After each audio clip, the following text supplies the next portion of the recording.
Welcome to Sports Radio WNML.com for our post-game breakdown of Tennessee and Charlotte. Brian Rice with Josh Ward. Josh, a game occurred in Neyland Stadium on Saturday. Would you like to offer any thoughts beyond that? No, I would not. It was a game, and it's one that Tennessee won and needed to win, but it was not a pretty game, and it took a little while maybe, but Marquez Callaway offered up something that would have to be part of the explanation, is that maybe Tennessee overlooked Charlotte a little bit, which isn't, I don't think, all that surprising. You're in the middle of a stretch of 3 games against Auburn, Alabama, and South Carolina, and then 3 other SEC games where you need to win at least 2 of them, and you know they're going to be tough down the stretch to try to get to a bowl game. So Tennessee gets there.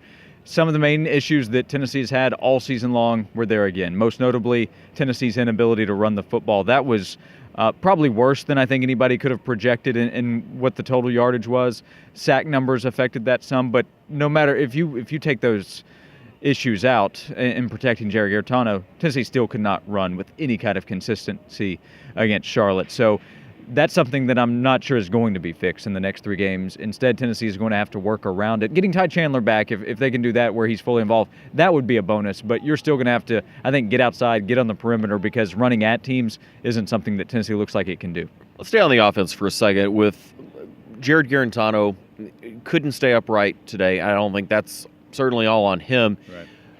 Running backs being what they were, not being able to get balls to receivers. If you take away Marquez Callaway's punt return, Tennessee's in a real battle the entire game. It's the biggest play of the game. The fact that Charlotte has to re-kick instead of Tennessee having the ball inside its own 10, around the 5-yard line.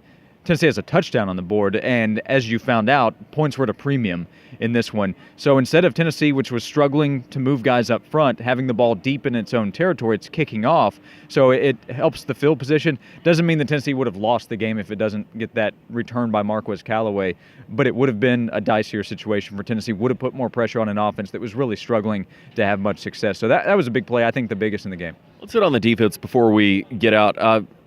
Kyle Phillips has a near safety. Tennessee's defense as a whole looks pretty good. Again, it's against a Charlotte team, right, but hold them to 3 points. You needed every bit of it, and the defense said in the post-game press conference, we like that. We like that we had to put it on ourselves.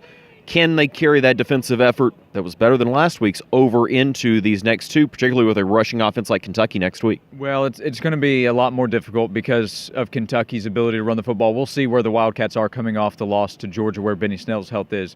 But it's still going to be much more difficult. And then the following week, when we start to look at this schedule of games that Tennessee is going to face, Drew Lock is in a completely different league than the quarterback that Charlotte offered up against Tennessee's defense. So it's going to be very challenging. Tennessee's defense, in the end, kind of cost Tennessee the game against South Carolina. It will be much more challenging moving forward. But this was a game against Charlotte. Again, you keep the opponent in mind, where the defense really had to step up and help Tennessee win the game in a big way. And the defense did that against Charlotte. Deserves credit for it.